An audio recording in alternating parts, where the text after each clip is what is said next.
Assalamualaikum ayah bunda, semoga sehat selalu. Hari sudah sore. Jam menunjukkan jam pulang untuk karyawan. Ilham membereskan berkas kerjanya dan dia dengan cepat menuju parkiran motor. Hari ini, jalanan tidak begitu ramai sehingga membuat Ilham tidak terlalu lama untuk menempuh perjalanan pulang. Sesampainya tiba di rumah, Ilham segera pergi ke dapur. Dia menahan lapar sedari jam makan siang. Dia tidak ingin membeli makan siang di kantin kantornya karena berpikiran bahwa Nia akan memasak di rumah. Tetapi dugaan dia salah. Setelah sampai di dapur, dia membuka tuduh makanan di atas meja makan. Dia kaget karena hanya ada nasi putih, itu pun sudah tidak hangat lagi. Segera dia berjalan keluar menemui sang ibu yang sedang duduk bersantai di teras bersama anak menantu kesayangannya. "Bu, belum memasak juga ya?" tanya Ilham ketika sampai di hadapan sang ibu. Maya menoleh ke arah Ilham. Dia mengerutkan keningnya menatap keheranan ke arah Ilham. "Bukannya biasanya istrimu yang memasak, Ham?" Bukannya menjawab, Maya malah menimpali pertanyaan kepada Ilham. "Tapi tidak ada makanan sama sekali. Yang ada hanya nasi putih, itu pun sudah tidak hangat lagi," ucap Ilham. "Suruh saja Nia masak. Dan jangan lupa suruh dia untuk segera belanja keperluan dan membayar tagihan listrik," jawab Maya dengan santai. Tanpa memikirkan ucapan sang ibu, Ilham segera melangkah pergi menuju kamar Risa. "Kamu belum masak?" tanya Ilham tanpa basa-basi kepada Nia. Nia menoleh ke arah Ilham berdiri. Lalu dia berdiri dan berjalan keluar. Dengan segera dia menutup pintu kamar Risa. "Kenapa emangnya?" tanya Risa dengan singkat. "Kamu kenapa sih? Bukannya itu kewajiban kamu untuk memasak? Kenapa hari ini tidak memasak? Bahkan untuk membereskan rumah saja kamu tidak," ucap Ilham dengan nada tinggi. "Ibumu belum berkata kepadamu, ada uang ada makanan? Jika aku tidak diberi uang, maka jangan berharap aku memasakkan untuk kalian," jawab Nia tidak ingin kalah. "Alasan saja kamu," jawab Ilham menahan amarahnya agar tidak memuncak. "Mas, selama kita menikah pernah kamu memberiku uang? Semua uang kamu berikan ke ibumu. Aku tidak mendapat jatah nafkah sepeser pun. Bahkan anakmu sendiri tidak kau beri nafkah," ucap Nia tetap tidak ingin kalah. "Jangan bicarakan tentang itu. Sekarang segera pergi ke dapur dan masakan untuk keluargaku. Jangan lupa kamu bayar tagihan listrik bulan ini," ucap Ilham seenaknya. Nia menatap heran ke arah Ilham. Segampang itu Ilham bicara. "Wow, kamu seharusnya bicara seperti itu kepada ibumu, bukan ke aku," jawab Nia penuh tekanan. "Bukankah selama ini sudah menjadi tanggung jawabmu?" tanya Maya yang tiba-tiba saja masuk ke dalam rumah. "Kenapa sekarang kamu protes? Ingat Nia, kamu hanya wanita miskin, harusnya tahu diri jika kamu menikah dengan putraku yang menjadi karyawan di sebuah perusahaan besar," lanjut Maya lagi. "Cukup selama 5 tahun ini aku bertahan dengan tindakan kalian. Semua keperluan rumah aku yang membeli dengan uangku sendiri. Jika kamu berkata, ibumu yang mengatur keuangan kebutuhan rumah dan dia akan memberiku uang ketika aku meminta, itu hanya omong kosong," ucap Nia sembari menunjuk ke arah Ilham. "Dan Bu, sekali lagi maaf. Aku tetap dengan pendirianku. Aku tidak akan memasakkan kalian, bahkan membereskan rumah lagi. Aku muak," ucapnya yang kini sudah menatap ke arah Maya. "TLAK kakak, berani kamu bicara seperti itu kepada ibuku," ucap Ilham setelah menampar pipi kiri Nia. "Kenapa sekarang kamu membantah ucapanku? Kamu istriku, seharusnya kamu mengikuti apa yang aku ucapkan, bukan malah membantah dan berkata tidak sopan terhadap ibuku," lanjutnya. "Justru karena aku istrimu, seharusnya uang nafkahmu jatuh ke aku, bukan ke ibumu," ucap Nia seperti menantang. Ilham dan Nia sama-sama diselimuti emosi. Mereka berdua kini saling memandang dengan tajam satu sama lain. "Ada apa ini?" tanya Agum yang baru saja sampai di rumah. "Ini Mas, Nia sudah tidak ingin memasak lagi untuk keluarga kita. Ucap Ana mengompori suaminya juga. Kenapa kamu tidak masak, Nia? Tanya Agum kepada Nia. Mana uang belanjanya? Mas Agum kasih uang untuk belanja, maka akan aku masakan untuk satu keluarga. Atau suruh Mbak Ana saja yang belanja, nanti aku masakan. Jawab Nia sembari menodongkan tangannya meminta uang kepada Agum. Berani banget kamu minta uang kepada suamiku. Kamu kan juga punya suami sendiri. Ucap Ana menepis tangan Nia. Ya sudah, silahkan melanjutkan rasa lapar kalian. Jawab Nia dengan santai. Bukannya selama ini kamu yang belanja? Tanya Agum dengan santai juga. Lalu, jawab Nia dengan singkat.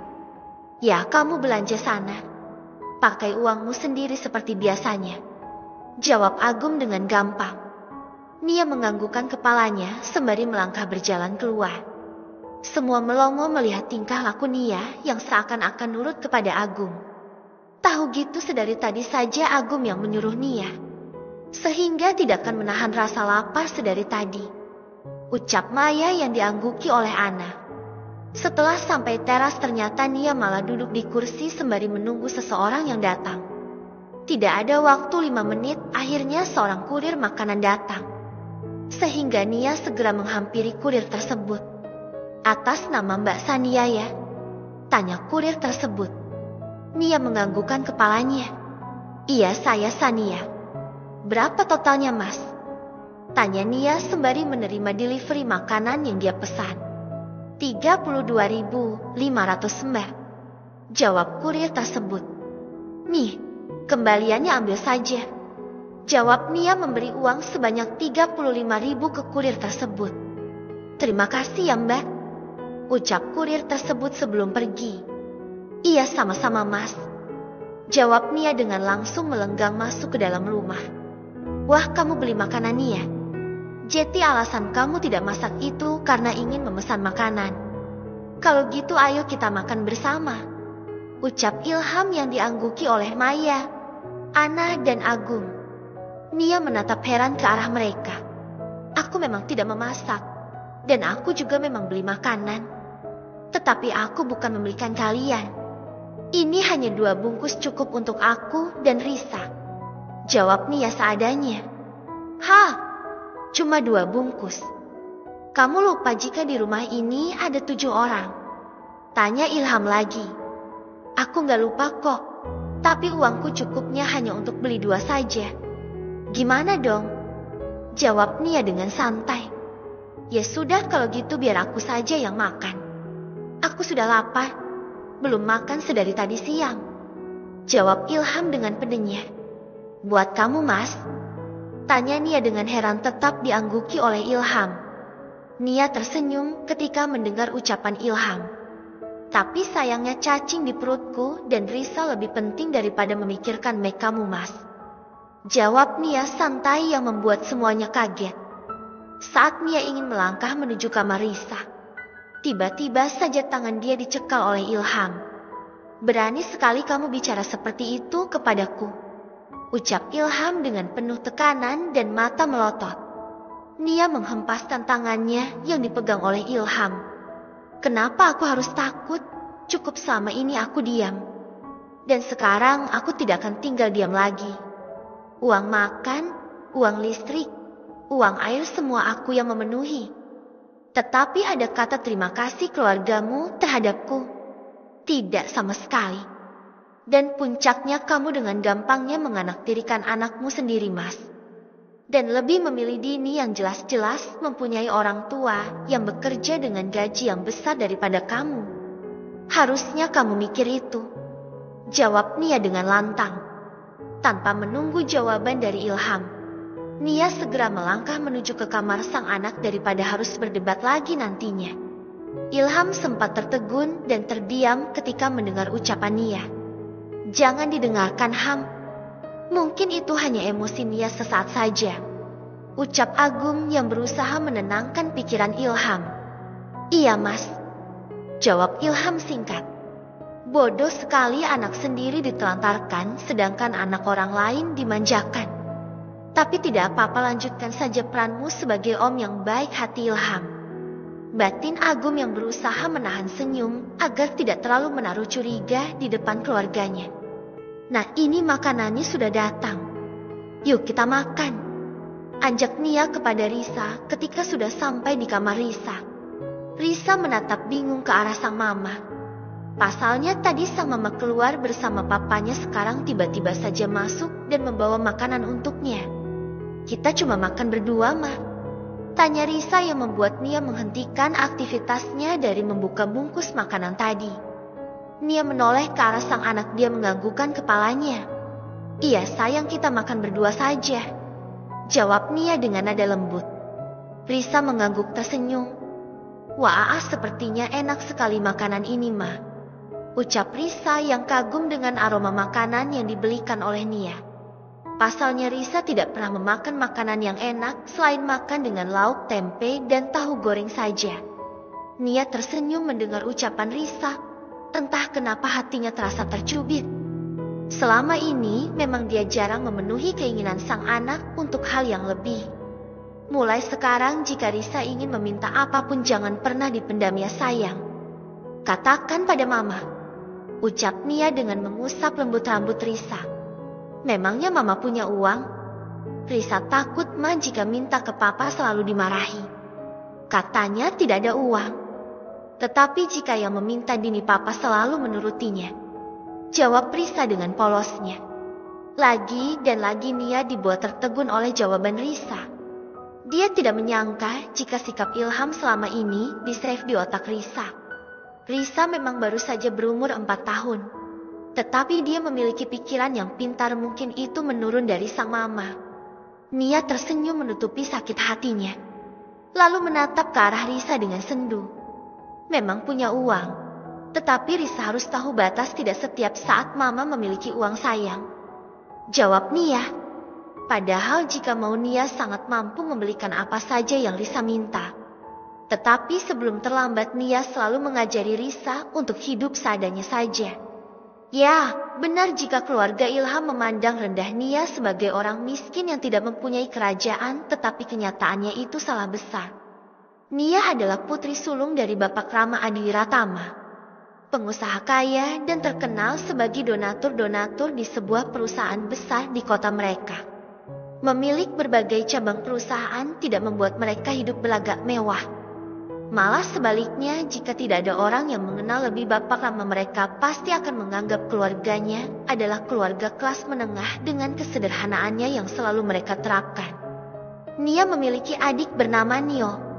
Dan sekarang Nio berprofesi sebagai pengacara handal di kota mereka. Maka dari itu, Nialah yang akan menjadi penerus perusahaan sang ayah. Selama menikah, Nia masih ingin fokus kepada keluarganya.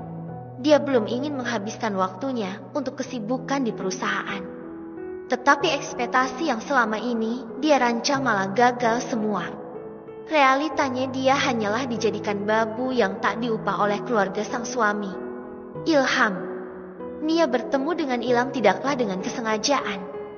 Nia yang waktu itu berpura-pura ikut kerja di kafe milik temannya dan tidak sengaja bertemu Ilham yang sedang mengunjungi kafe tersebut.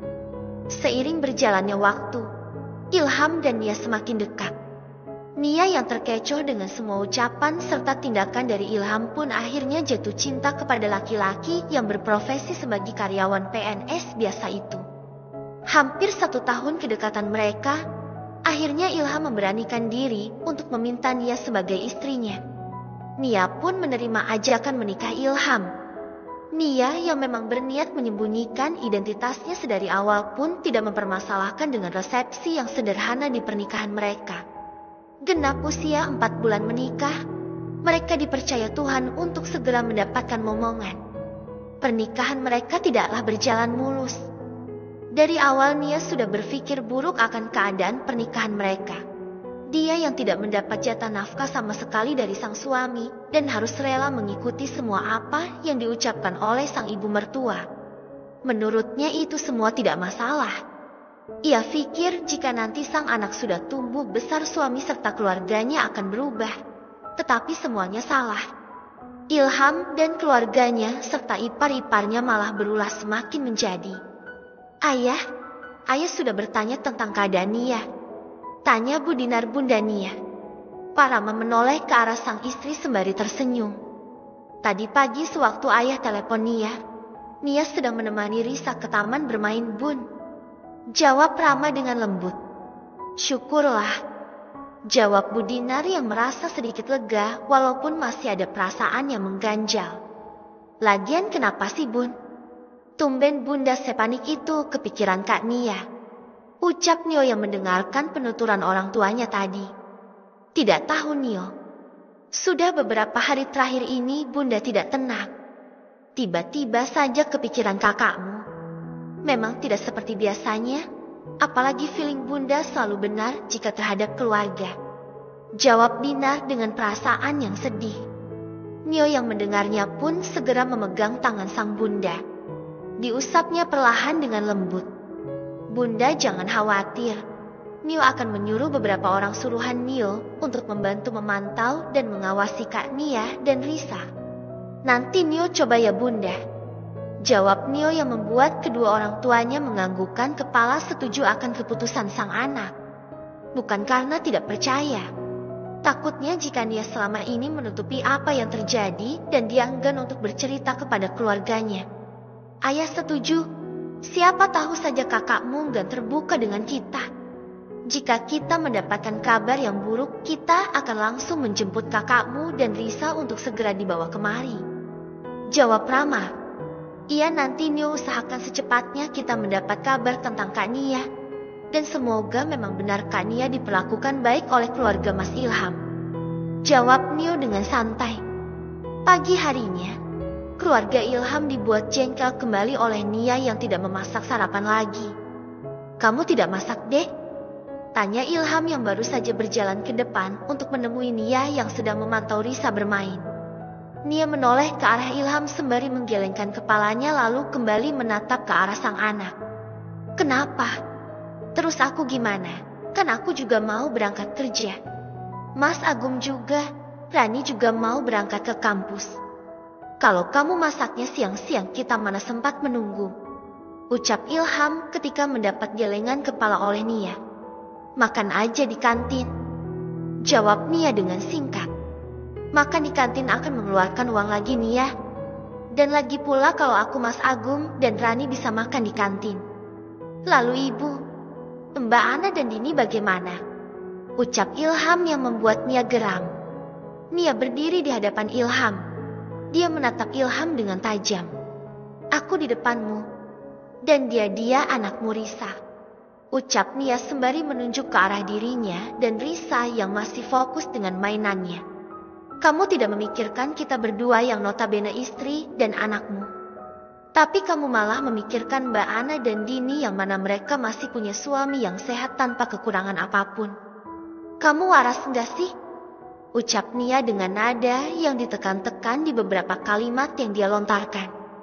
Kamu kenapa sih tiba-tiba marah gak jelas seperti ini? Ini masih pagi, aku butuh sarapan bukan butuh ocehanmu. Jawab Ilham yang menurut Nia semakin membuatnya jengkel. Nia menatap Ilham tidak percaya. Sembari menggelengkan kepalanya pelan. Lagi pula kalau kamu dan Risa lapar ya kamu dan Risa segera makanlah. Tapi sebelum itu silahkan kamu masak untuk keluargaku. Biasanya juga seperti itu kan?